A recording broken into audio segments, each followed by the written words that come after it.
ሀብት ማኔጅ ማድረግ እፈልጋለሁ፣ ቤተሰቤን በአግባቡ ማስተዳደር እፈልጋለሁ፣ የጊዜ አጠቃቀም ችግር አለብኝ፣ እንደዚህ ያለብኝ። ይሄው ወተት እዚህ መጽሐፍ ቅዱስ የማይርባችሁ እንቅልፋችሁ የሚመጣ ፌስቡክ ስታዩ ግን የምታነጉ እስከ 10 ሰዓት፣ ቲክቶክ ከሆነ እንቅልፍ የማይወስዳችሁ፣ ፊልም ከሆነ እንቅልፍ የማይወስዳችሁ፣ የነፍሳችሁ ምግብ ሲመጣ ግን የሚሰለቻችሁ ከሆነ እናንተ ታማችኋል። በጊዜ ወደ ሐኪም ቤት ነው። እዚህ ነው ሐኪም ቤት። ግን ይሄ ሙሽራችሁ ክርስቶስ የጻፈላችሁ ደብዳቤ ነው። ይሄ እንዴት ይሰለቻችኋል? በቀላሉ ማልለዋወጥ ሰው መሆን ፈልጋለሁ። የመርከቡ ቀዛፊ መርከቡ ውስጥ አለመኖሩ መርከቢቱን እንደሚያሰጥማት ሁሉ የመምህር መታጣት እጅግ ክፉ ተግባር ነው። የብጥብጥና የመከራ ምንጩ የመምህር መታጣት ነው ይላል። ማነው እንደሚለው? ቅዱስ ዮሐንስ አፈወርቅ። ለምንድን ነው ስለ ወንጌል የምንጸልየው? ወንጌል ምናችን ስለሆነ ነው።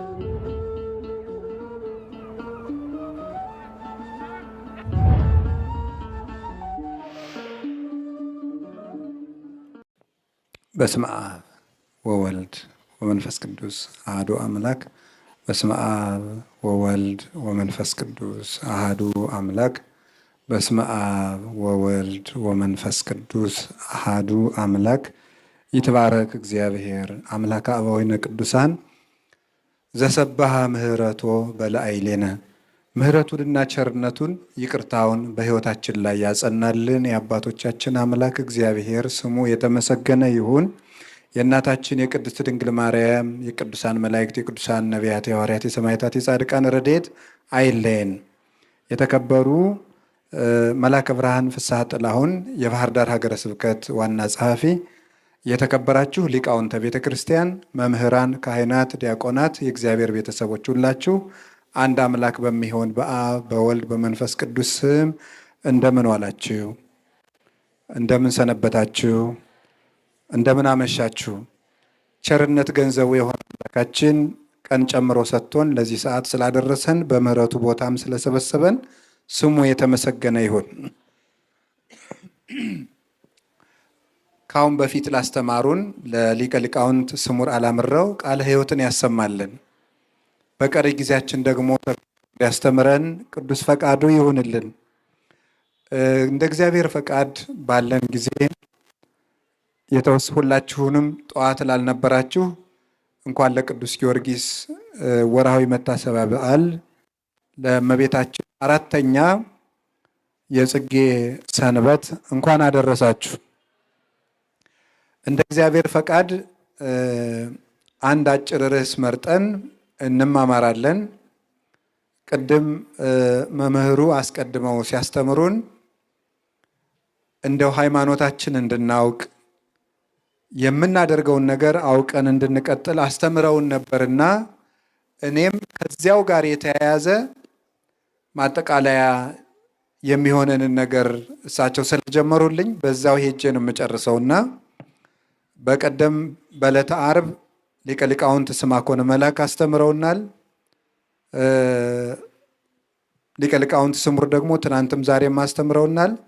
ስለዚህ እግዚአብሔር እንደፈቀደ የወደደውን ለነፍሳችን የሚበጀውን ነገር አስተምሮናል። ያስተማረን አምላክ ክብር ምስጋና ይግባው።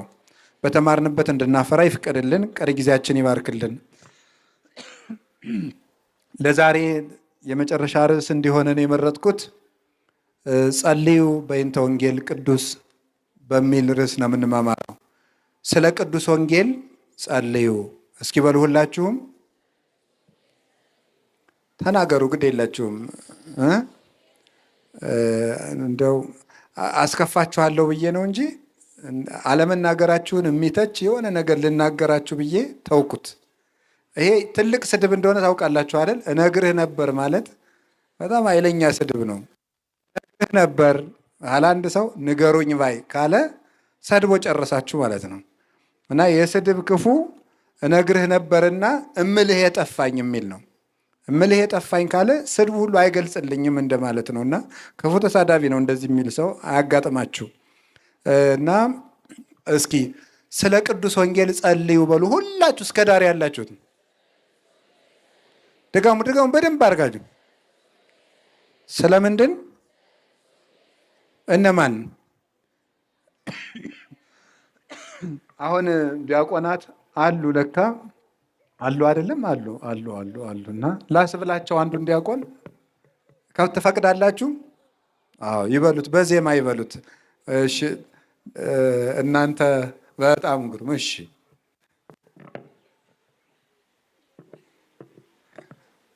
የዲያቆኑን ከምለው ብዬ ነው። እኔም ቢሆን ትንሽ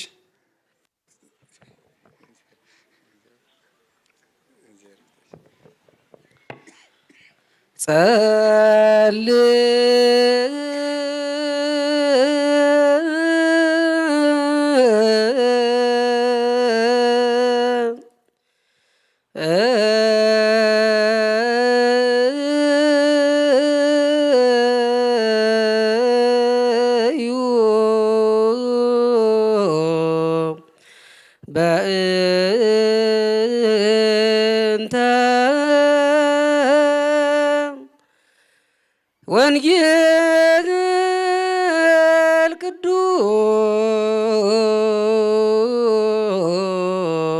ቅዱስ ደግሞ ተሰጦ እንቀበል እንጂ ታውቆ እልል አይደለም እዚህ ውስጥ ይረስየ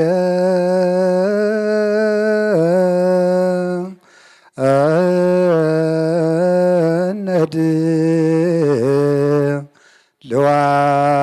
ልዋነ ለሰሚዐ ወንጌል ቅዱስ።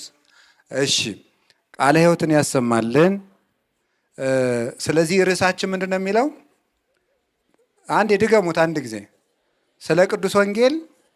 እሺ ይሄንን ርዕስ እንግዲህ እግዚአብሔር ስለ ሰላም ጸልዩ፣ ስለ ቤተ ክርስቲያን ጸልዩ፣ ስለ ፓትርያርኩ ጸልዩ፣ ስለ ሊቀ ጳጳሱ ጸልዩ እያለን ይቆያል። ዲያቆኑ ቅዳሴ ላይ ትልልቅ ርዕሰ ጉዳዮች ናቸው እዚህ ውስጥ የምንታዘ። እንግዲህ ቅዳሴ ራሱ ጌታችን መድኃኒታችን ኢየሱስ ክርስቶስ መስዋዕትም ሊቀ ካህናትም ንጉስም ሆኖ የሚገኝበት ጊዜ ነው።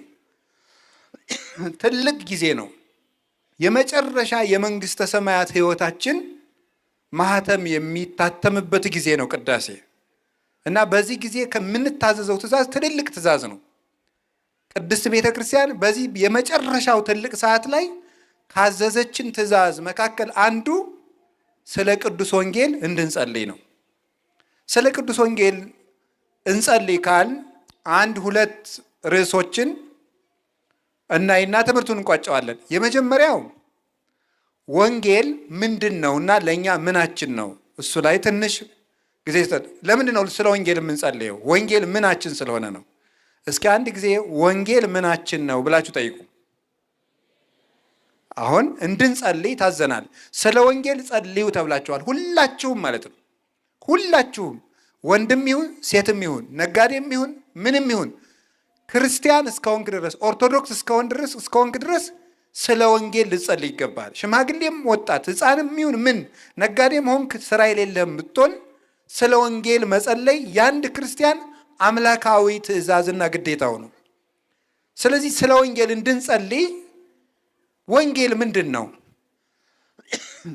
ወንጌል አንደኛ የቃሉን ትርጉም ይዤ ትንሽ እነግራችኋለሁ። ሁለተኛ መሰረታዊ ሐሳቡን እነግራችኋለሁ። ወንጌል ማለት የግሪክ ቃል ነው። የግሪክ ቃል ነው። ቃሉ ወንጌል ማለት ብስራት ማለት ነው። ብስራት ማለት ነው። ስብከት ተብሎ ይተረጎማል። ስብከት ማለትም ብስራት ማለት ነው። ወይም በጎ ዜና ማለት ነው። በጎ ዜና፣ በጎ ወሬ ማለት ነው። ወሬ የሚለው ትንሽ ይቀላል። በጎ ዜና ማለት በግዕዝ በአማርኛ ሲመጣ ወሬ ማለት ነው። ዜና ማለት እሱ ነው። ስለዚህ በጎ ዜና፣ በጎ ነገር፣ በጎ ቃል፣ በጎ የምስራች ማለት ነው። የምስራች ማለት ነው። ወንጌል ማለት ቃሉ የምስራች ማለት ነው። ለምንድን ነው የምስራች የሚባለው? ወንጌል አሁን እዚህ ስትመጡ ምን ልታደርጉ ነው የመጣችሁት? ልትማሩ። ምን ልትማሩ? ወንጌል። ወንጌል ምንድን ነው? እስኪ የምስራች በሉ። የምስራች ልትሰሙ ነው የመጣችሁት። ጠዋትም ቤተክርስቲያን ስትሄዱ ጉባኤ ተዘጋጀም ሲባል የምትሰሙት የምትመጡት በየጊዜው የምስራች ልትሰሙ ነው። አሁን አንድ ሰው የምስራች ቢላችሁ ደስ ይላችኋል። ምን ሊያመጣልኝ ነው ይሄ ሰውዬ? ስራ አገኘ ሊለኝ ነው? ልትሉ ትችላላችሁ። አንዳንዱ ሰው እገሌ ሞተ እንዳትለይ ብቻ እና እንዳታስደስተኝ ሊልም ይችላል። አይታወቅም እኮ ሰው የመግደል ጥማት ያለው ሰው ማለት ነው። ብቻ ግን የምስራች የማይፈልግ ሰውነት የለም። እንግዲያውስ ትልቁ የምስራች ወንጌል ነው። ትልቁ የምስራች ወንጌል የሆነው ለምንድን ነው? አባቶቻችን በ3 በ4 ቃል ገልጸውታል። ይሄን የምስራች እንዲህ ብለው ሕዝብ ዘይነብር ውስተ ጽልመት ወጽላሎተ ሞት ብርሃን አብይ ሰረቀ ላዕሌሆሙ። በጨለማ የሚኖር ሕዝብ ታላቅ ብርሃን አየ። በሉ አንድ ጊዜ ሁላችሁ። በጨለማ የሚኖር ሕዝብ ታላቅ ብርሃን አየ። ትልቁ የምስራች ይሄ ነው። እንግዲህ ሌላ አይደለም። በጨለማ የሚኖር ሕዝብ ታላቅ ብርሃን አየ። ምንድን ነው ይሄ? ይሄንን አባቶቻችን በትርጓሜ 4 5 አድርገው ተርጉመው የወንጌልን የምስራችነት ነግረውናል። አንደኛ በባርነት ለነበሩ ሰዎች ነፃነት ተሰጣቸው። እስኪ በሉ ሁላችሁ፣ ምን ተሰጣቸው? ነፃነት ተሰጣቸው። ይሄ አንድ የምስራች ወንጌል። አሃዊነ ወንጌል አስተዳለወ ለነ መድኃኒተ ይላል ቅዱስ አቡሊዲስ የሚባል የቤተ ክርስቲያን ሊቅ። ወንድሞቻችን ደስ ይበላችሁ፣ ወንጌል እኮ ድነትን አመጣልን ይላል። ስለዚህ ምንድን ነው የመጣልን? የመጀመሪያው በባርነት ለነበርነው ነፃነት ተሰጥቶናል። ምንድን ነበር ባርነታችን? አንደኛ እርግማን ይገዛን ነበረ። እርግማን እማዳም እስከ ሙሴ እለሂ አበሱ ወእለሂ አበሱ ቀነዮሙ ሞት። ከአዳም እስከ ሙሴ ያሉትን የበደሉትንም ያልበደሉትንም ሞት ገዛቸው። ኩነኔ ኃጢአት መሃዱ ብእሲ ወፂያ ኩሉ ተቀስፈ ባቲ። ከአንድ ዛፍ በተቆረጠች ጨንገር ብዙ የከብት መንጋ እንዲነዳበት ከአንድ ከአዳም አባታችን በተገኘ እርግማን ሁላችን ስንገረፍ እንኖር ነበረ። ስለዚህ እርግማን ነበረብን። ያ እርግማን ምንድን ነው? ሙተን ፈርሰን በስብሰን እንድንቀር፣ ከዚያስ የዘላለም ሕይወት እንዳንኖርስ፣ ከዚያስ ዲያብሎስ እንዲቆራኘን፣ በግራ ጋንንት እንድንጠቀጠቅ፣ በሲኦል እንድንጣል፣ ሕይወት የሌለን ባሮች እንድንሆን ተፈርዶብን ነበር። አሁን አምላካችን መድኃኒታችን ኢየሱስ ክርስቶስ ለኦሪት ሕግ ተገዛና እሱ በተገዥ ሥጋ መጥቶ ወነሳ አርአያ ገብር የተገዥ የባሪያን መልክ ይዞ መጣ። በባሪያ መልክ መጣና እኛን ምን አደረገን? ነፃነት ሰጠን። እግዚአ ለኦሪት ቧ ውስተ ኦሪት ከመ ይሳየጦሙ ለእለ ውስተ ኦሪት። በኦሪት መርገም የተያዙትን ነፃ ሊያደርጋቸው የኦሪት አምላክ ሐጋጌ ሕግ ክርስቶስ ለኦሪት ተገዥ ሆነ፣ ፈጻሚ ሕግ ሆነ። የመጀመሪያው ጌታችን ኢየሱስ ክርስቶስ የሰጠን ነፃነት ነው። አሁን ማናችሁም ወንዶች በ40 ቀን ሴቶች በ80 ቀን ስትጠመቁና ስንጠመቅ ነፃነት ነው የሚሰጠን። እኔ የዲያብሎስ ባሪያ አይደለውም። እኔ የሲኦል ዜጋ ልጇ አይደለውም። የመንግሥተ ሰማያት ባለተስፋ ነው። እኔ ስደተኛ አይደለውም። የመንግሥተ ሰማያት ባለርስት ነኝ ነው የምንለው። መጀመሪያ ሕፃን ልጅ ቤተ ክርስቲያን ክርስትና ልናስነሳ ስንሄድ ሕፃኑን ልጅ ቄሱ መጀመሪያ ወደ ምዕራብ ያዞረዋል። ምዕራብ ጨለማ ነው። የዲያብሎስ ባሪያ ነበርክ እያለው ነው። ከዛ ሰይጣንን ካደው ይለዋል። ሕፃኑ አፉ ፈቶለት ስለማይናገር የክርስትና አባቱ እንዲህ ብሎ ይናገርለታል።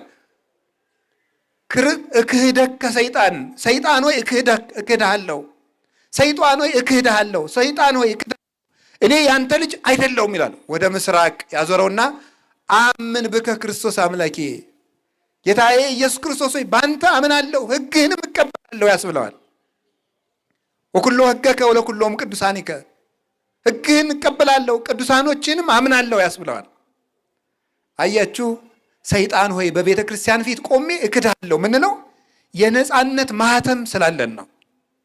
ይሄ የመጣው በምንድን ነው? በወንጌል ነው። ወንጌል የምስራች ናት። የምስራች ሁላችሁም እንኳን ደስ ያላችሁ። በ40 ቀን በ80 ቀን ስትጠመቁ ምን ሆናችኋል? የዲያብሎስ ባሪያ አይደላችሁም። የሲኦል ልጅ አይደላችሁም። የእግዚአብሔር ባለሟሎች ናችሁ። ስደተኛ አይደላችሁም። የመንግሥተ ሰማያት ዋጋ ተሰጥቷችኋል። ማረጋገጫ ልጅነታችን። ኢኮንክሙ ነግደ ወፈላሴ፣ እናንተ እንግዲህ ስደተኛ አይደላችሁም። አላ ሰብአ ሀገሪቶሙ ለቅዱሳን አንትሙ፣ እናንተ የቅዱሳን አባቶቻችን ባላገሮች ባለርስቶች ናችሁ ብሎ ቅዱስ ጳውሎስ እንደነገረን የመጀመሪያው መድኃኔ ዓለም የሰጠን ነፃነት ነው። እንግዲህ ለነፃነት ተጠርታችኋል። እስመ ለግዛን ተጸዋይክሙ፣ ለነፃነት ተጠርታችኋል። ኢትሁሩ እንከ ውስተ ሐሩተ ቅኔ፣ እንግዲህ ወደ ባርነት ቀንበር አትሂዱ አለን ቅዱስ ጳውሎስ ገላትያ ምዕራፍ 5 ላይ ሲነግረን፣ ለነፃነት ተጠርታችኋልና ወደ ባርነት አትሂዱ። የመጀመሪያው ከሞትና ከዲያብሎስ ከኃጢአት ባርነት ክርስቶስ ነፃ አውጥቶናል። ወንጌል ይህን ምስራች ሰጠችን። ሁለተኛስ ዲያብሎስን ይመስሉ ለነበሩ እግዚአብሔርን መምሰል ተሰጣቸው። እስኪ በሉ ዲያብሎስን በሉ። እሺ ይመስሉ ነበሩ። ማንን መምሰል ተሰጣቸው? እግዚአብሔርን እንዲመስሉ ተሰጣቸው። ከመጀመሪያ እንስሳትን መስል ነበረ። እንዲህ ይላል መዝሙረ ዳዊት ምዕራፍ 48 ቁጥር 12 ላይ እንዲህ የሚል ቃል አለ። ሰብእሰን ዘክቡር ውእቱ ኢያእመረ ወኮነ ከመ እንስሳ ዘአልቦ ልብ፣ ሰው ክቡር ነበር አላወቀም፣ ልብ እንደሌላቸው እንደ እንስሳት ሆነ አለ። ሰው ምን ሆነ? እንደ እንስሳት። ከዛስ ምን ሆነ? እንደ ሰይጣን ሆነ። እንደ እንስሳት ሆነ የሰው ልጅ። ለምን? ክብራ ለነፍስ ነባቢት አይምሮ።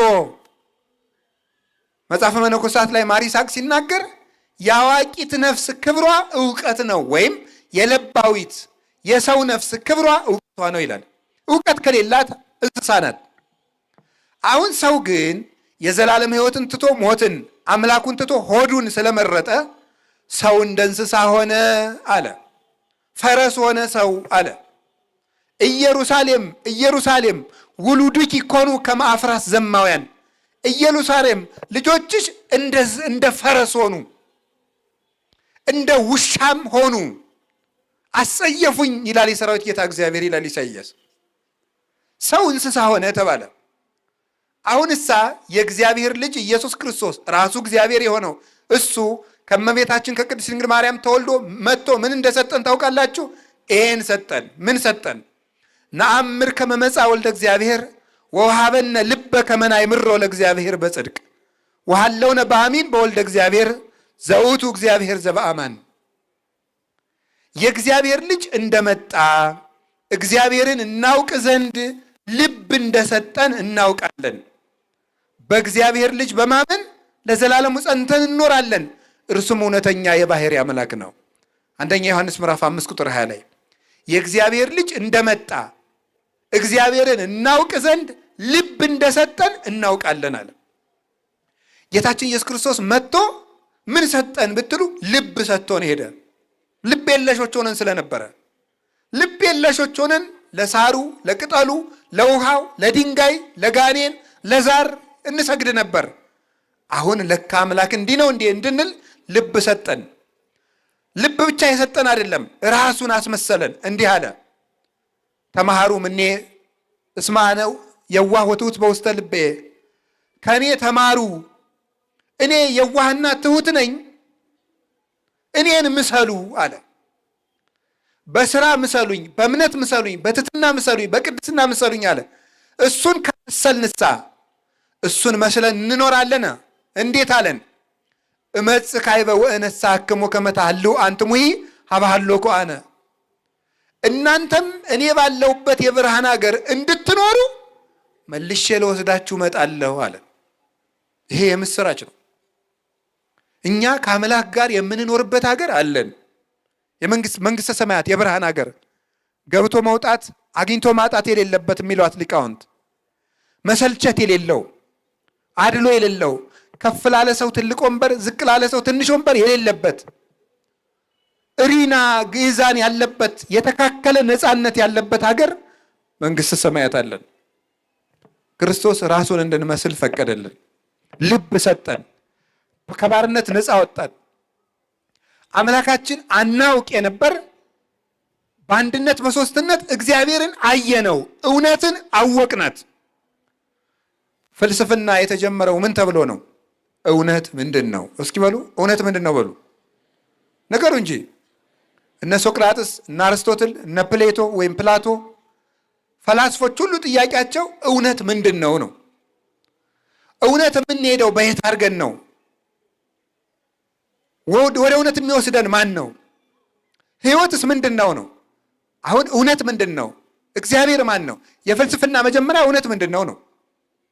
አሁን ጌታችን ኢየሱስ ክርስቶስ መጣ፣ እንዲህ አለ፣ አነ ውእቱ ፍኖተ ጽድቅ ወሕይወት፣ እኔ እውነት ነኝ አለ። እውነት ምንድን ነው? እኔ መጣሁን። ፍጥረታት በሙሉ ሲጠይቁት የነበረውን ጥያቄ ክርስቶስ ሥጋ ለብሶ መለሰ። እውነት ምንድን ነው? እኔ። ወደ እውነት የሚካሄደው በየት ተደርሶ ነው? በእኔ። ህይወት ምንድን ነው? እኔ። ዮሐንስ ወንጌል ምዕራፍ 14 ቁጥር 6 ላይ ህይወት እኔ ነኝ አለ። ያ የህይወታችን ጥያቄ የመለሰልን እሱ ነው። ስለዚህ ናየዳክሙ በይንተ ነገረ ህይወት፣ የህይወትን ነገር እንነግራችኋለን። ዘርኢናሁ በአዕይንቲነ፣ እውነትን በዓይናችን አይተናል፣ በጆሮአችን ሰምተነዋል፣ በእጃችን ዳሰነዋል። እውነትን ሰማነው፣ እውነትን አየነው፣ እውነትን በላነው፣ ጠጣነው፣ ተዋህደን፣ ቅዱስ ሥጋውን ክቡር ደሙን በላን፣ በጥምቀት ለበስ ነው። እንደነገረን የተጠመቃችሁ ሁሉ ክርስቶስን ለብሳችኋል እንዳለን ቅዱስ ጳውሎስ። አያችሁ፣ እውነትን አየን፣ እውነትን ለበስን፣ እውነትን በላን፣ ጠጣን። ጌታም አለ እውነት ነፃ ታወጣችኋለች አለ። የእግዚአብሔር ልጆቹ ተባል። ባሮቹ ለመባል ያልበቃነውን ልጆቹ ሆን። እግዚአብሔር መጥቶ ልጆቹ አደረገን። የመንግሥተ ሰማያት ማረጋገጫ ተሰጠን፣ ማህተም። ይሄ ወንጌል የሰጠን ነው። አሁን የውላችሁ ንስሐ የገባ ሥጋ ወደሙን የተቀበለ ሰው የመንግሥተ ሰማያት ማረጋገጫ አለው። በማን? በእግዚአብሔር ቸርነት። ትንሣኤ ልቡና ላለው ሰው ሞት በሱ ላይ ኃይል የለውም።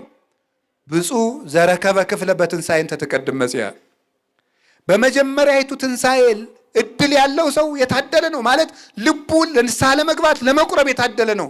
በሱ ላይ ሞት ስልጣን የለውም ይላል ራእይ ምዕራፍ 20 ቁጥር 6 ላይ ሲናገር ቅዱስ መጽሐፍ። እንግዲህ ወንጌል ይሄን የምስራች ነግራናለች። ሞት በእኛ ላይ ስልጣን እንደሌለው፣ እግዚአብሔር አባታችን ሆኖ እንደመጣ፣ የእኛን ሥጋ ለብሶ እንደተዛመደን፣ ሁላችንም የእግዚአብሔር ልጆች እንደሆን፣ መንግሥተ ሰማያት እንደተከፈተልን፣ ብንበድልስ አርሃ ወለነ ኆኃተ ንስሐ። ቅዱስ ጎርጎርዮስ ዘኑሲስ እንደሚለው የንስሐ በርን ከፈተልን አለ። እኔ የመጣው ተወለድኩ፣ ልጆች አረኳችሁ፣ ወንጌል አስተማርኳችሁ፣ ይህን ሁሉ ትታችሁ ከካዳችሁ ገሃነም ይብላችሁ ሳይል ደግሞ የንስሐ በር ከፈተልን። አንቀጽ ፍኖት ንጹሕ ዘአልቦ አስዋክ፣ አንቀጽ ርኅው ለለ ይጐደጕድዎ።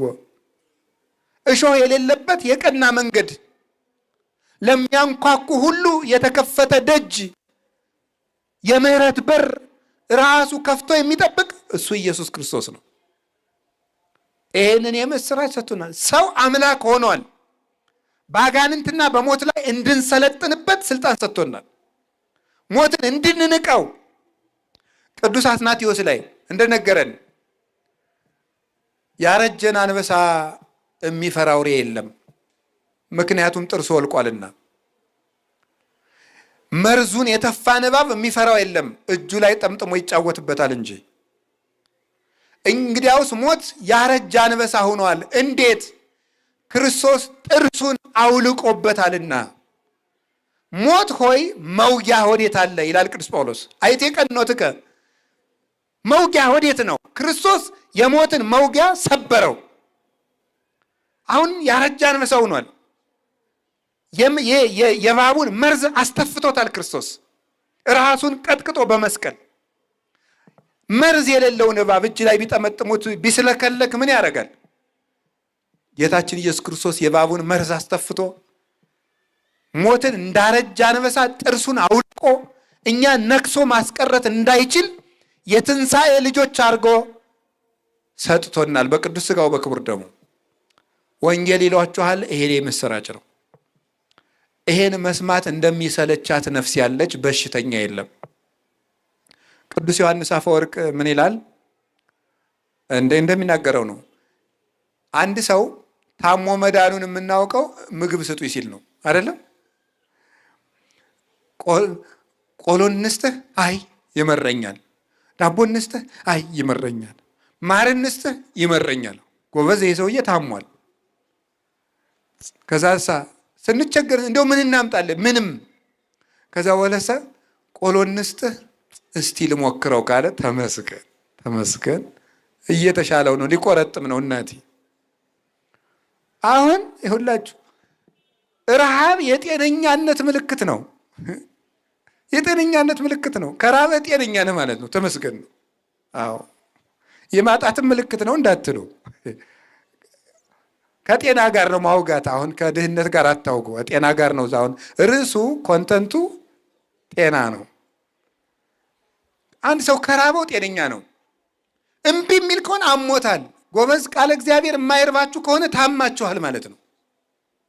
መጽሐፍ ቅዱስ የማይርባችሁ እንቅልፋችሁ የሚመጣ ፌስቡክ ስታዩ ግን የምታነጉ እስከ 10 ሰዓት፣ ቲክቶክ ከሆነ እንቅልፍ የማይወስዳችሁ፣ ፊልም ከሆነ እንቅልፍ የማይወስዳችሁ፣ የነፍሳችሁ ምግብ ሲመጣ ግን የሚሰለቻችሁ ከሆነ እናንተ ታማችኋል። በጊዜ ወደ ሐኪም ቤት ነው። እዚህ ነው ሐኪም ቤቱ፣ ቤተ ክርስቲያን። ጸልዩ እኮ ያለ እንደዚህ እኮ ነው። ቃለ እግዚአብሔር አልርባችሁ ካለ ታማችኋልና፣ እረ ጌታ ሆይ፣ እረ አይምሮዬን ጤና አድርገው፣ እረ ቃልህ እንዲርባው አድርገህ ብላችሁ ጸልዩ ማለት እኮ ነው። የምንጸልየው ለዚህ እኮ ነው። ይሄ ምስራች እኮ ነው። እንዴት ይሄ ይሰለቸዋል ሰው? እግዚአብሔር ያሳያችሁ፣ ክርስቶስ ያመልክታችሁ። አሁን አንድ የተጫጩ ሰዎች ምንድን ነው የሚባሉ? በዚህ ዘመን የተጫጩ ምንድን ነው የሚባለው? ወንድና ሲተጫጩ በሉት እንጂ እጮኛ ደግሞ ሌላ ስም አለው። በቃ እሺ። አሁን አንድ የምትወጂው እጮኛሽ ልበል፣ ለልጆቹ ነው። ትልልቆቹ ያገባችሁት ደግሞ ድሮ እያላችሁ አስቡ።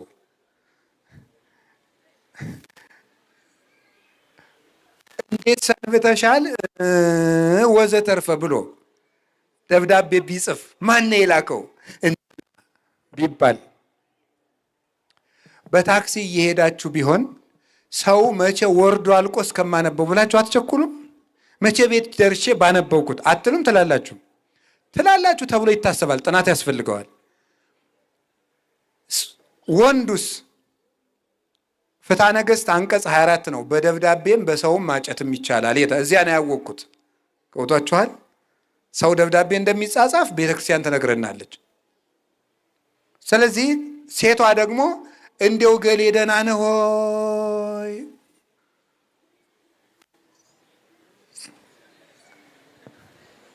ምንድን ነው የምትስቁት? ታውቁት ይሄን? እኔ እንደዚህ ነው ያልኩኝ። ምንም ያልኩት ነገር የለም። እንደው እኮ ታምር ነው እኮ። አይ እናቴ፣ እድለኛ ርዕስ ነው እኮ ይሄ እኮ። እስካሁን ፍግግ አላላችሁልኝም እኮ። ባደርግ ብሰራችሁ እቺ ስትመጣ ተፍነከነካችሁ እንደ ቆሎ። ደህና ነው እንደ ፈንዲሻ። እሺ ወደ ጉዳያችን ጎበዝ፣ እየመሸ ነው። ታዲያ ደህና ነህ ሆይ ብላ ስጽፍለት ደስ ይለዋል። እንግዲያውስ ከዚያ በላይ ይሄ ኢየሱስ ክርስቶስ የነፍሳችን ሙሽራ ነው። ታውቃላችሁ፣ የቤተ ክርስቲያን ሙሽራ ነው ክርስቶስ። የአንዳንዳችን ነፍስ የማን ሙሽራ ናት? የክርስቶስ ናት። እንግዲያው ጌታችን ኢየሱስ ክርስቶስ ሙሽራችን ክርስቶስ ለሙሽራይቱ ነፍስ የጻፈላት መልእክት ነው። ይሄን ስታነቡ ይከፋችኋል እንዴ? ማን ነው የሚስቱ ደብዳቤ የሚጎረብጠው? በተለይ የጮኛው። የሚስቱ እንኳን በአሻቦም በምንም በዘይትም ስለሚጣሉ አጉል ነው። ለምሳሌ አይመችም። በተለይ የሚጣሉ ግን ይሄ ሙሽራችሁ ክርስቶስ የጻፈላችሁ ደብዳቤ ነው። ይሄ እንዴት ይሰላችኋል? አዎ ከመፋጻ ቀጢን ወከመ መሰንቆ ሐዋስ ያስተፌሳህኒ በሰሚዖቱ፣ እንደ ቀጭን ፉጨት እንደ መሰንቆ ድምፅ ነፍሴን ደስ ያሰኘኛል። አርእየኒ ገጸከ አስማአኒ ቃለከ እስመ ቃልከ አዳም ወገጽከ ላህይ። ክርስቶስ ሆይ ትላለች ነፍስ መኃልየ ዘሰሎሞን ምዕራፍ 2 ላይ፣ እባክህ ቃልህን አሰማኝ፣ መልክህንም አሳየኝ። ቃልህ ያማረ ነው፣ መልካ ተአምራትህ መልካ ትምህርትህ የሰመረ ነው። እባክህ ቃልህን አሰማኝ ትላለች ነፍስ። ሄዳችሁ ተመልከቱት። ይሄ እንዴት ይሰለቻችኋል? አንድ ንጉሥ ሰው መሬት ቀምቷችሁ ወይ ደብድቧችሁ ወይ ግፍ አድርሶባችሁ ከዚያ ጊዜ ጀምሮ ለዚያ ንጉሥ አመልክታችሁ ያ ሁልጊዜ ስትወጡ ስትገቡ የምትፈሩትና የሚያሰቃያችሁ ሰው ድጋሜ እንዳይደርሳችሁ የሚያደርግ የፍትህ ደብዳቤ ቢጻፍላችሁ ያ ሲነበብ ይከፋችኋል እንዴ? እንግዲያውስ ክርስቶስ የሚያሰቃየን ሰይጣን ሁለተኛ ከልጆቼ እንዳትደርስ ብሎ የጻፈበት የፍትህ ደብዳቤ ነው። ሁርም ድሬ ሰይጣን ያለበት አንተ ክፉ ከልጆቼ ወግድ ብሎ ክርስቶስ ጠላታችን የገሰጸበት ይሄ የምህረት ደብዳቤ ነው። ይሄ የፍትህ ደብዳቤ ነው። እንዲያውም ፍትህ የሚል መጽሐፍ አለው። ፍትህ ነው የሚባለው። ፍትህ የሚባል ጀስቲስ የሚባል መጽሐፍ አለው እና በጣም አሰልች መጽሐፍ ነው እና ቅዱስ ዮሐንስ አፈወርቅ ምን ያለ አንድ ሰው የፕላቶን ትምህርት ለፍቶ አጥንቶ ፍትህ ሳያገኝ ይሞታል አለ። በፍትህ ተመርቆ ያለ ፍትህ ሊሞት ይችላል። እናቴ የህግ ባለሙያ ይቅርታ፣ የፕላቶ ማለት ነው። የፕላቶ አሁን ወደዚህ ነገር አትሂዱ፣ ወደ ሌላ አትውሰዱት። ወደ ሌላ ወደ ምንም በቃ አትውሰዱት። የፕላቶን የህግ ትምህርት ተምሮ አንድ ሰው ያለ ህግ ሊሞት ይችላል። የክርስቶስን ህግ ተምሮ ግን ያለ ህግ ቢሞት እንኳን ክብር ያገኛል። እንዳልባሌ ቢሞት፣ ተንቆ ቢሞት፣ ሬሳው ተተፍቶበት ቢሞት እንኳን በክርስቶስ ህግ የሞተ ሰው ክብር አለው። እንግዲህ እግዚአብሔር ቤተሰቦች እረፍት ትፈልጋላችሁ? ይሄን መጽሐፍ አንብቡት፣ ስሙት። ይሄንን ፍትህ ትፈልጋላችሁ? ይሄንን አንብቡ። ደስታ ትፈልጋላችሁ? እዚህ ውስጥ አለላችሁ። እውነቴን እነግራችሁ፣ ይሄ የምስራች ነው። እንደውም አንድ ነገር ልንገራችሁ። አንድ ሰው አንድ ደራሲ ተደራሲ የሚባል አለ። ተናጋሪ እና ምንድን ነው የሚባለው? ታዳሚ። ለተናጋሪ ታዳሚ ኦዲየንስ ይባላል። ለዚህኛው ደግሞ ደራሲ ተደራሲ የሚባለው አንባቢ ማለት ነው። ጸሐፊው ልብ ብላችሁ ስሙ። ጸሐፊው መጽሐፍ ከጻፈ በኋላ መጽሐፉን ስታነቡ ሰውየው የለም። ስልክ ደውላችሁ ጥያቄ ቢኖራችሁ ልትጠይቁት ወይም ኢሜይል ልትልኩለት ወይም በአካል ቀጠሮ ልታስይዙ ትችላላችሁ። መጽሐፉን ስታነቡ ሰውየው ጋር ማውራት አትችሉም። አንድ ጊዜ ጨርሶ የነገረንን ሐሳብ ነው የምንሰማው። መጽሐፍ ቅዱስ ስናነብ ግን እግዚአብሔር ቃል በቃል ይናገረናል። እግዚአብሔር ይነግሮሙ ለሕዝቡ በመጽሐፍ እግዚአብሔር ለሕዝቡ በመጽሐፍ ይናገራል። መጽሐፍ ቅዱስ የሚያነብሰው እግዚአብሔር እየሰማ ነው፣ እየተናገረው ነው። መጽሐፍ ቅዱስ የሚያነብሰው መረጃ አይደለም የሚሰበስበው፣ ሕይወት ነው። እግዚአብሔር ያናግረዋል። ይሄ ቃል ወረቀትና ፊደል አይደለም፣ ሕያው መንፈስ ነው። ወዘኒ ቃል ዘአነ ነገርኩክሙ መንፈስ ውእቱ ወያሕዩ።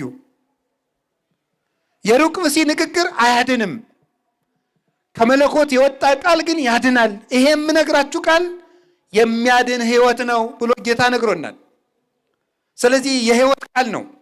እጅን ታጥቦ የሚያነቡት፣ ተረጋግቶ የሚያነቡት፣ ስልክን ዘጋግቶ የሚያነቡት፣ አይምሮን ሰብስቦ የሚያነቡት፣ ጊዜ መድበው የሚያነቡት፣ በተቀደሰ ክፍል ሆነው የሚያነቡት ልዩ የሕይወት ደብዳቤ ነው፣ የሕይወት መጽሐፍ።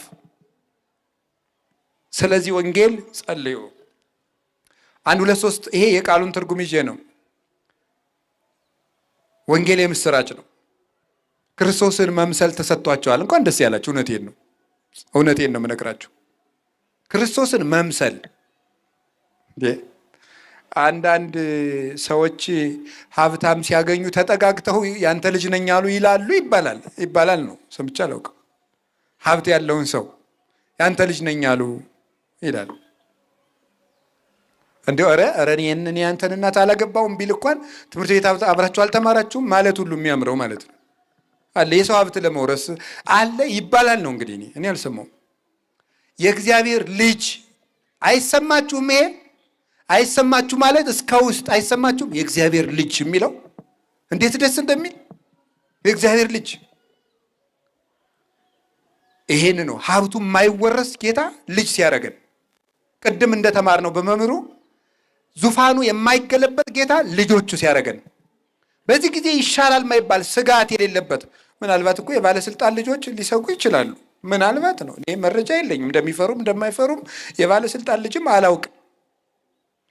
ግን ሊፈሩ ይችላሉ ተብሎ ይታሰባል። ታሪክ እንደሚያስረዳን ነው።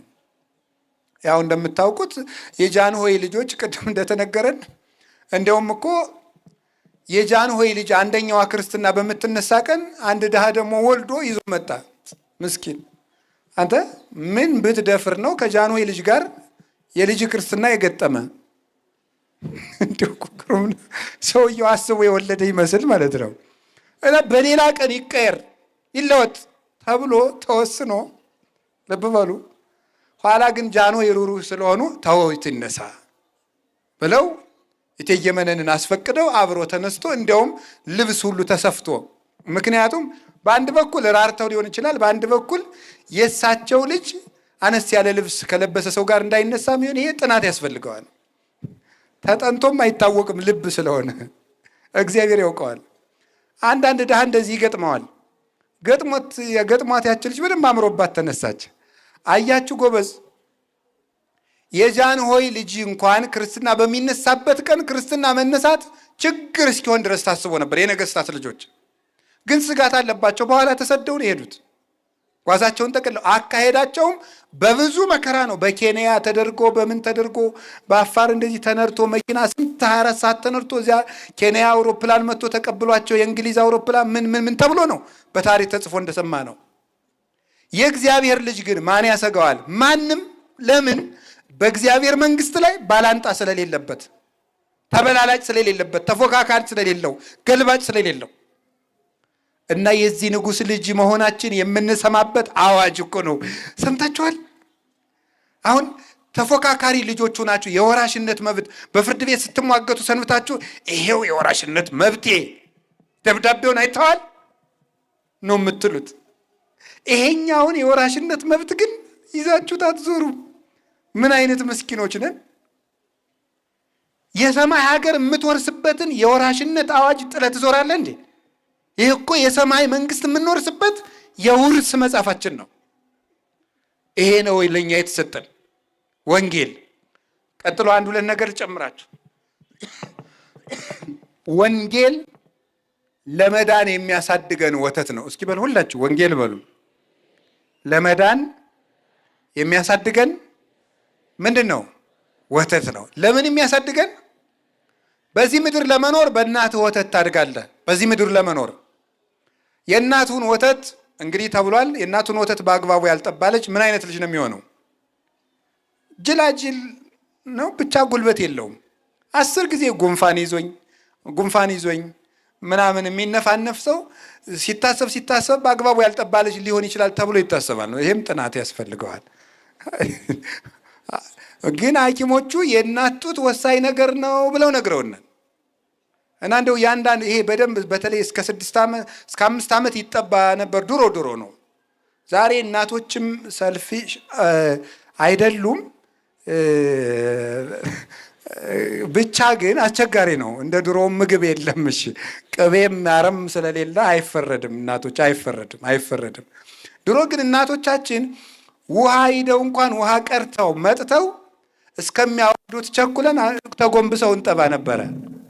ተጎንብሰው ያጠቡናል እስከሚያወርዱት እምቢ ብለን ምን ይላል አንዳንዱ ጨው ይላል፣ አንዳንዱ ምን ይላል እንደዚህ እስከሚል ይጠባ ነበር። አላ እንደዚህ ያለው ልጅ በኩርኩም ስትመቱት ቀጭ ነው የሚል ራሱ። ይሄ ያልጠባው ግን እንደ ዱባ እንደዚያ ነው የሚለው ማለት ነው። ይሄ ያልጠባው ነው። ይሄ ዝም ብሎ እንደዚያ ያለው ማለት ነው። እና የእናትህን ጡት በአግባቡ አጠባም ኑሯል አይባል ነገር ልጁ ያን ጊዜ ልጅ ነው። ወደ ጉዳያችን እንምጣና አያችሁ፣ የጠባው ልጅ ጠንካራ ነው። በሽታን የሚቋቋምበትን ንጥረ ነገር እዚያ ውስጥ ያገኛል። ሐኪሞችን ጠይቋቸው ይነግሯቸዋል። ዋሽቻ እንደሆነ ያገኛል። ይሄ ወንጌል ደግሞ ነፍስ ጠንካራ እንድትሆን በክህደት ቫይረስ፣ በጥርጥር ባክቴሪያ፣ በኃጢአት ደዌ እንዳትወጋ የሚጠብቃት የቤተ ክርስቲያን ወተት ነው። ይሄ ደግሞ አፍቅሩ ሀሊበ ነባቤ ዛሎቱ ትስብእት፣ አንደኛ ጴጥሮስ ምዕራፍ 2 ቁጥር 3 ላይ ቅልቅል የሌለበት ለመዳን የሚያበቃችሁን የቃሉን ወተት ውደዱ ይላል። እስኪ የቃሉን ወተት በሉ። ለመዳን የሚያሳድጋችሁን የቃሉን ወተት።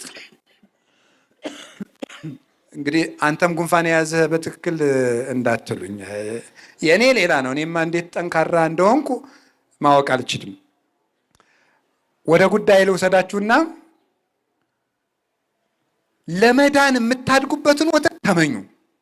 አንድ ልጅ ልብ በሉ፣ የእናቱን ጡት ባይጠባ እናቲቱ ምን ይላታል? ትታመማለች። በተለይ አንድ ዓመት ከመንፈቅ ድረስ ወይም እንደወለደችው 6 ወር እንደዚህ ዝም ብሎ ልጁ አልጠባ ቢል ትታማለች። ጡቷን ያማታል። ምን እንደሚባለው በገጠር ጡቷን ይቆረጥማታል ነው የሚባለው። ልጁ ስላልጠባ ነው። የቤተ ክርስቲያን ጡት ይሄ ነው። ይሄን ያልጠባ ሰው የቤተ ክርስቲያን በሽታ ነው። ህመም የሆነ ሰው ነው። ህመም የሆነ ሰው። ስለዚህ ማደግ ከፈለጋችሁ በጸሎት ለማደግ ጥሩ ጸሎተኛ መሆን እፈልጋለሁ፣ ትዕግስተኛ መሆን እፈልጋለሁ፣ የተረጋጋው ሰው መሆን እፈልጋለሁ፣ የውሳኔ ሰው መሆን እፈልጋለሁ፣ በቀላሉ ማልለዋወጥ ሰው መሆን እፈልጋለሁ፣ ሀብት ማኔጅ ማድረግ እፈልጋለሁ፣ ቤተሰቤን በአግባቡ ማስተዳደር እፈልጋለሁ፣ የጊዜ አጠቃቀም ችግር አለብኝ፣ እንደዚህ አለብኝ። ይሄው ወተት እዚህ የሚያሳድግ ማለት ነው። አሁን በጠራዋቸው ርዕሰ ጉዳዮች ሁሉ የበሰለ ሰው የሚያደርጋችሁ ይሄ ነው። የበሰለ ሰው የት ምን ማድረግ እንዳለባችሁ አይን የሚሆናችሁ መጽሐፍ ይሄ ነው። ስለዚህ የቃሉን ወተት ውደዱ። ከቃሉ ጋር ናችሁ። እግዚአብሔር ከሁላችን ጋር ይሁን። እንደገናስ የእግዚአብሔር ቃል የህይወታችን ሲሳይ ነው። እስቲ ሲሳይ በሉ። እንጀራችን ነው፣ የነፍሳችን። ይኸውላችሁ ሰው 3 ተፈጥሮ ነው ያለው። ነፍስ፣ ስጋ፣ መንፈስ ይባላል። ነፍስ፣ ስጋ፣ መንፈስ ወይም ስጋ፣ ነፍስና አይምሮ ብላችሁ መውሰድ ትችላላችሁ። አይምሮ ከኃጢአት መንጻት፣ ስጋው ደግሞ መቀበል፣ እንደዚህ ለነፍሱ ምግብ ያስፈልገዋል። አይምሮው ደግሞ መማር አለበት። አሁን እናንተ የሁላችሁ እግዚአብሔር ያሳያችሁ። ሰው ማለት በሉ፣ አንድ ጊዜ በሉ፣ ሰው ማለት በሉ፣ ስጋ በሉ፣ እሺ፣ ነፍስ እና ምንድን ነው መንፈስ በሉ እንጂ መንፈስ። አሁን እናንተ ስለዚህ እስቲ ምን ማለት ነው ያላችሁኝ? የረስቸው እኮ ነው። ምን ማለት አንዴ በሉ ሁላችሁ፣ ሰው ማለት በሉ እስኪ አንድ ጊዜ ሰው ማለት በሉ። ስጋ ነፍስና ምንድን ነው መንፈስ። በጣም ጥሩ። ጠዋት ቁርስ ትበላለህ፣ 6 ሰዓት ምሳ ትበላለህ፣ ማታ እራት ትበላለህ። ጠዋትም ሆነ ማታም ሆነ ሁለተኛ ቀን ማክሰኞ ቁርስ ትበላለህ፣ ምሳ ትበላለህ፣ እራት ትበላለህ። ጠዋትም ሆነ ማታም ሆነ ሶስተኛ ቀን እያልክ ሳምንት ሞላ። ሰውየው ምንድነህ? በሬ። ለምን እንዴ? ሰው ከሆንክ ምንድነህ ብያችኋለሁ። ነፍስ በሉ እስኪ። ስጋና ምንድን መንፈስ። አሁን እሳ ሰኞ ቁርስህን በላ፣ ጥሩ። ከዛስ መጀመሪያ ጸለይክ፣ ጥሩ። ከዛ ቁርስህን በላ፣ በጣም ጥሩ። እሺ መጽሐፍ ቅዱስ አነበብክ፣ በጣም ጥሩ። አሁን ምን ሆንክ ማለት ነው? ሰው። ጸለይክ፣ ለነፍስ ድነት ጸለይክላት። መጽሐፍ ቅዱስ አነበብክ፣ ለአይምሮህ አነበብክ። ከዛስ እንጀራም በላ፣ ሰው ሆንክ ማለት ነው። ሰው ተብላችሁ ለመጠራት እንኳን ለነፍሳችሁ ምግብ ይሄን ማንበብ አለባችሁ። ሐኪሞቹ በጣም ባላንስ ዴት ነው የሚሉት። ምንድን ነው የሚባለው? የተመጣጠነ። እስኪ በሉ አንድ ጊዜ። አይ እናቶች፣ የተመጣጠነ ምግብ ምንድን ነው? ቫይታሚን፣ ፕሮቲን፣ ካርቦሃይድሬት ምናምን እትስ። ይሄ አንድ ምግብ ነው የሚባለው። የተመጣጠነ ምግብ አይደለም። ይሄ ስጋ ብቻ ነው። ነፍሱስ መንፈሱስ? አንዳንድ ሰው ከሚስቱ ጋር ሲጣላ፣ ሚስቱ ስትጨቃጨቀው፣ በተለይ እንደ ሀብታም ያለው አሉ ነው እንግዲህ አሉ ነው። ያው ምዕመናን እየመጡ ነው ይህንን ነገር በጆሮአችን የሚያቀብሉን እንጂ እኛ አናውቅም። አንቺ ሴትዮ አላበዛሽውም? መኪና ሄው፣ ቤት ሄው፣ ምትበይው አልቸገረሽ ይላል። ይኸው ምንድነው ይፈልግ? ባዶሽን መጥተሽ መኪና አስነዳውሽ እንትን አለሽ፣ ከሰው የበለጠ ታስፈጫለሽ፣ ምን አንተስ ምናምን ይላል። ሰው ወንድሜ መኪና ብቻ አይደለም የሚፈልገው። ሰው መኪና ብቻ አይደለም፣ ምን ይፈልጋል? አይምሮ፣ ሰላም ይፈልጋል። የሰው ምግቡ እንጀራ ብቻ አይደለም፣ ሰላም ምግቡ ነው፣ ደስታ ምግቡ ነው፣ ፍቅር ምግቡ ነው፣ ትህትና ምግቡ ነው። ሰው ነፍስ ጭምር ነው። ጥሩ ቤት ብቻ ሰላም አይደለም። ጥሩ መኪና ብቻ ኑሮ አይደለም። ጥሩ ልብስ ብቻ ኑሮ አይደለም። ጥሩ ከተማ መኖር ኑሮ አይደለም። ኑሮ ማለት ነፍስ ስጋና መንፈስ አንድ ሲሆኑ ነው። ስጋው ደግሞ ስንቀበል ቄሱ ምን እንደሚለን ታውቃላችሁ? ስጋው ለአማኑኤል አምላክነ ዘነሥኦ እምእግዝእተ ኩልነ ለቀድሶተ ስጋ ወነፍስ ወመንፈስ። አማኑኤል ከድንግል ማርያም ነስቶ የተዋሃደው ስጋን፣ ነፍስን፣ መንፈስን የሚቀድስ ስጋውን ነው ይላል።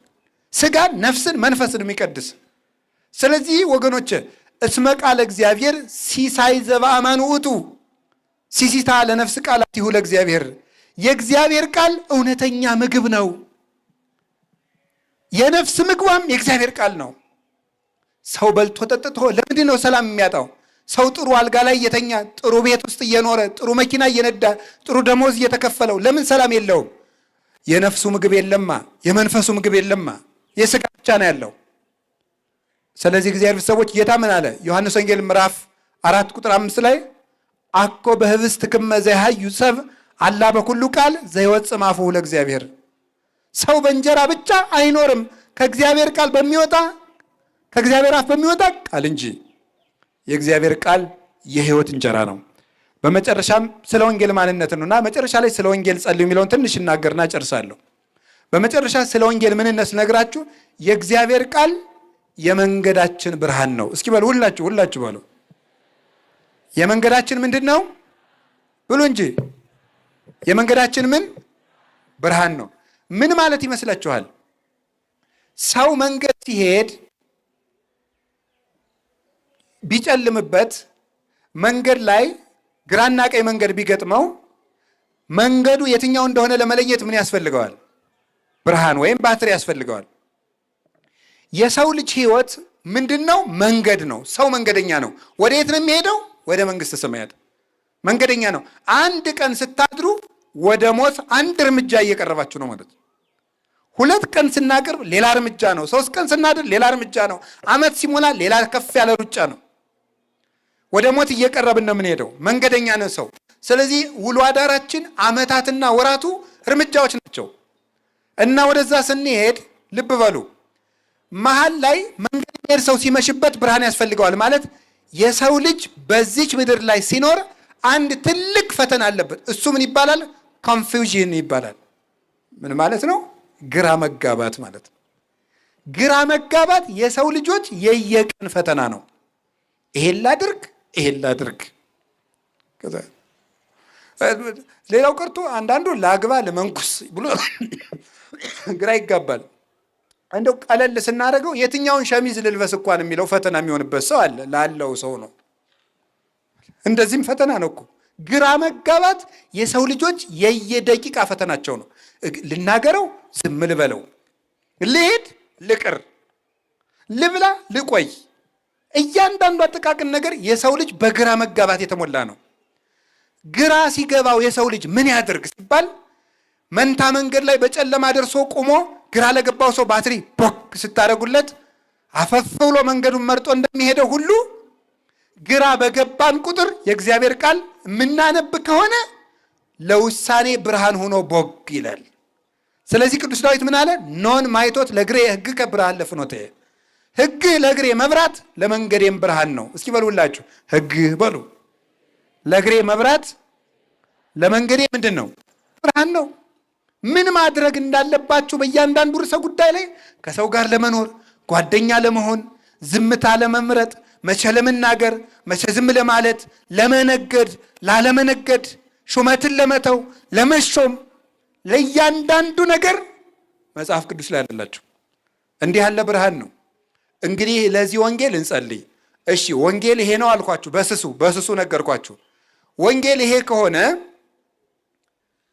ይሄ ከሆነ አንድ ቃል ጨርስና ልጨምራችሁ ስለ ወንጌል። አሁንም አንድ ወንጌል የእግዚአብሔር ልብ ነው። አንዴ በሉ ሁላችሁ። እስኪ አንድ ጥያቄ ልጠይቃችሁ። የእግዚአብሔርን ልቡን ማግኘት ትፈልጋላችሁ? አትፈልጉም? የማይፈልግ እሺ፣ የሚፈልግ የእግዚአብሔርን ልብ ማግኘት የሚፈልግ ወይ ጥጋቡ እናንተ ቆይ ትዕቢት ነው ትሕትና ነው ለድም ነው አመርኋ እንዴ ምንድን ነው ይሄ? ነው እንደ አንደኛ ክፍል ልቶ ነው። አንደኛ ክፍል ተማሪዎች ያወጣ ሰው መኖሩን አረጋግጠው ነው። ቆይ እስኪ ነገር ብለው ልቡ የሚያስበው ነገር ሁሉ ለእናንተ ያካፍላችኋል ማለት ነው። ወኩሎ ዘሰማይኩ በሀበ አቡየ ነገርኩ ክሙ፣ በቃ ከአባቴ በህልውና ያየሁትን ሁሉ ነገርኳችሁ አላቸው። እናንተ እንግዲህ ባሪያ አይደላችሁም። ለባሪያ የልብ አይነገርም፣ ለወዳጅ ነው የሚነገር። አላ ይርክተ አንትሙ፣ እናንተ ወዳጆች ናችሁ። ለወዳጅነቴ ምልክት ከአባቴ ጋር ቅድመ ዓለም የመከርኩትን ሁሉ እዚህ ውስጥ ነግሬያችኋለሁ አለ። እኛ የክርስቶስ ልብ አለን። የምናስበው በክርስቶስ ልብ ነው። ወንጌል የምናውቅ ሰዎች ማለት ነው። ይህን ይዞ ነው ቅዱስ ዮሐንስ አፈወርቅ እኛ እኮ በአርስቶትል ልብ አናስብም፣ እኛ እኮ በሶቅራጥስ ልብ አናስብም፣ እኛ በፓይታጎረስ ልብ አናስብም፣ እኛ የምናስበው በክርስቶስ ልብ ነው። እንዲህ ልብ ለሆነን ሕግ እንጸልይ፣ ለወንጌል እንጸልይ። እስኪ ለወንጌል እንጸልይ በሉ። ረጅም ርዕስ ነው እናቴ። በቃ በ5 ደቂቃ ላጠቃል። ከበቃኝ ካልበቃኝ ይቀራል። ወንጌል ይሄ ነው አልኳችሁ። ለወንጌል መጸለይ ምንድን ነው? እንዲገባን። እስኪ እንዲገባን በሉ ንገሩኝ እንጂ እንዲገባን መጸለይ ያለብን። ጸልዩ ለነ ከመ ያርሁ እግዚአብሔር አናቅጸ ቃል፣ እግዚአብሔር የቃሉን ደጅ እንዲከፍትልን ጸልዩልን። ሁለተኛ ተሰሎንቄ ምዕራፍ 3 ቁጥር 2 ላይ እግዚአብሔር የቃሉን ደጅ እንዲገልጽልን ጸልዩልን። ማን ነው እንደዚህ ያለ? ቅዱስ ጳውሎስ። ማንን አግኝቶ? ክርስቶስን ቃል በቃል አናግሮ የቃሉን ደጅ እንዲከፍትልን ጸልዩልን። መምህሩ ነው እንዲህ ያለው። ለዚያውም መምህርም ቅዱስ ጳውሎስ ነው። ስለዚህ ለመምህራን እውቀት ግለጥላቸው ተብሎ ይጸለያል። ለራሳችሁ ትጸልያላችሁ። ሁለተኛ ምን ብለን መጸለይ ያለብን? የእግዚአብሔር ቤተሰቦች ወንጌል እንዳያሳጣን። አመፅ ረሃበ በውስተ ምድር፣ በዚች ምድር ላይ ረሃብ አመጣለሁ ብሏል እግዚአብሔር። አኮ ረሃበ እክል ወማይ ወጽማማይ፣ የእህል ረሃብና የውሃ ጥም አይደለም። ረሃብ ሰሚያ ቃል እግዚአብሔር፣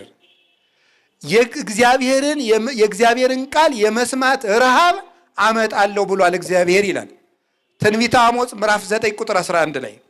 መጸለይ ያለብን ምንድን ነው?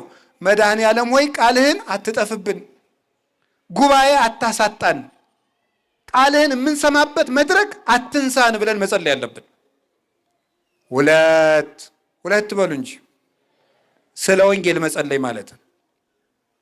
ሶስተኛ ስለ ወንጌል የምንጸልየው ምን ብለን መሰላችሁ? መምህሮቻችን እንዳያሳጣን መጸለይ ያለብን። እንዳያሳጣን፣ መምህር እንዳያሳጣን የሚያስተምር። አሁን እንደዚህ ስል ጊዜ አባ ስለምትሰብኪ ለራስሽ እንዳትሉ፣ እኔም ጸልዩልኝ። አዎ ጸልዩልኝ፣ ለእኔም ጸልዩልኝ፣ እማምላክ ለእኔም ጸልዩልኝ። እውነቴን ነው። ግን እኔ መምህራችሁ ነኝ የሚል ህሊና በህሊናዬ ውስጥ ጨርሶ የለም፣ እግዚአብሔር በሚያውቀው ብቻ። ግን መምህር አታሳጣን ብላችሁ ጸልዩ። መምህር እንዲጨምረን መጸለይ ያለብን። እስኪ መምህር እንዲጨምረን በሉ። መምህር እንዲጨምረን ጌታ ምን አለ? ማይረሩሰ ብዙኅ ወገባሩ ህዳጣን ሰአልወ ለባለ ማይረር ከመ ይወስክ ገባለ ለማይረሩ። መከሩ ብዙ ነው፣ ሰራተኛው ግን ጥቂት ነው። የመከሩን ባለቤት ለመከሩ ሰራተኛ እንዲጨምር ለምኑት አለ። እንደምታውቁት ነው፣ ጉድለታችን ብዙ ነው፣ ኃጢአታችን ብዙ ነው፣ መተላለፋችን ብዙ ነው። ቁም ነገረኛው ግን ጥቂት ነው። ስለዚህ መምህር እንዲጨምረን፣ እረ ጌታ ሆይ መምህር ጨምረን ብለን መጸለይ ያለብን። መምህር እንዲጨምረን፣ ጉባኤ ቤቶቻችን እንዲያሰፋልን፣ ደቀ መዛሙርትን እንዲያወጣልን፣ የበለጡ የላቁ መምህራን እንዲተኩልን ጌታ ሆይ መምህር ስጠን። በቀን ቢያንስ አንድ አቡነ ዘበሰማያት ስትጸልዩ መምህር ጨምር ብላችሁ ጸልዩ። እኔ እውነቴን ነው የምነግራችሁ። ቅዱስ ዮሐንስ አፈወርቅ እንዲህ ይላል፣ የአንድ ከተማ መሪ ከሀገሩ መጥፋቱ ለከተማው ሁከት እንደሚሆን ሁሉ የመርከቡ ቀዛፊ መርከቡ ውስጥ አለመኖሩ መርከቢቱን እንደሚያሰጥማት ሁሉ ከማውቄ ታጦ ሊቅሰ ግብር እኩይ ውእቱ ወጥንት ለኩሉ ሁከት፣ የመምህር መታጣት እጅግ ክፉ ተግባር ነው። የብጥብጥና የመከራ ምንጩ የመምህር መታጣት ነው ይላል። ማነው እንደሚለው? ቅዱስ ዮሐንስ አፈወርቅ ነው። ስለዚህ መምህር አትንሳን ብለን መጸለይ ያለብን። ሌላስ ስለ ወንጌል የምንጸልየው ምንድን ነው? እንድንሰራ እርዳን ብለን መጸለይ ያለበት። እስኪ እንድንሰራ እርዳን በሉ ንገሩኝ እንጂ። እንድንማረው እርዳናል፣ መምህር ጨምርልናል፣ እንዲገባን አድርገናል። መጨረሻስ ተምሮ ሊቁ ነው መዳን የለ አይደል? እንድንሰራ እርዳን። ይሄ ለእኛም ለእናንተም እንድንሰራ እርዳን። እኔ አሁን እያስተማርኩ ነው። ምናልባት መለፍለፍ ከጀመርኩ በትንሹ 5 ዓመት ሊሆነኝ ይችላል። ግን ብዙ ጉድለት አለብኝ። እንድሰራ እርዳን። ንስማ ወንግበር ቃለ ወንጌል ከቅዱስ በጸሎቶሙ ለቅዱሳን። በቅዱሳን ጸሎት ቃልህን ሰምተን ለመስራት የበቃን አድርገን የሚለው ቄሱ ለዚህ ነው። እንድንሰራ እርዳን። መስማት ብቻ አይደለም መተግበር ነው። አንድ ሰው ይላል ቅዱስ ዮሐንስ አፈወርቅ አናጺነት እወዳለሁ ስላለ ዓመት ሙሉ አንድ ጎጆ ሊሰራ አይችልም። ከአንድ አናጺ ጋር እንጨት መጥረብ የጀመረ እንደሆነ ግን ሙሉ አናጺ መሆን ይችላል። ስለፈለጉ ብቻ የፈለጉትን ነገር መሆን አይቻልም። አኮ በአጽሞ ዘትጸድቁ አላ በገቢሮቱ በመስማት ብቻ አትድኑም በመስራታችሁ ነው እንጂ ብሏል ሮሜ ምዕራፍ 2 ቁጥር 13 ላይ። ስለዚህ እንድንሰራው እርዳን። የመጨረሻው ግን ይሄ ለሁላችንም ነው። የእግዚአብሔር ቃል ጸልዩ ለነ ከመ ይሩጽ ቃለ እግዚአብሔር፣ ቃለ እግዚአብሔር ፈጥኖ ለሁሉ እንዲደርስ ጸልዩልን። ይሄ ለኛ ነው። የቅድሞ ለእናንተም ለኛም ነው። አሁን ደግሞ ለኛ ለመምህራኑ እንጸልዩ እዚህ ለቆም ነው። የእግዚአብሔር ቃል ፈጥኖ ለሁሉ እንዲደርስ። ይሄን ደግሞ ምን አለ ደግሞ ከመንዳን ማበሰብ እኮያን ወንጌል ስንናገር ከሚያሳድዱን ከክፉ ሰዎች እንድንድን ጸልዩልን ብሏል። አንደኛው የእግዚአብሔር ቃል ፈጥኖ ለሁሉ እንዲደርስ፣ ሁለተኛው ደግሞ ይሄን ስንናገር ከሚያጠምዱን ሰዎች እንዲሰውረን ጸልዩልን ብሏል። አንዱ ሊቅ ደግሞ የተናገረውን ልናገርና ልጨርስ። ጸልዩ ለነ በይንተ ድካምነ ከመ ያጽንዓነ እግዚአብሔር በአብይ ሳይሉ በርትዕት ሃይማኖት። እግዚአብሔር በጸናች በቀናች ሃይማኖት በብዙ ቸርነቱ እንዲያጸናን ስለ ድካማችን ጸልዩልን። ወስብሐት ለእግዚአብሔር። ይቆየን።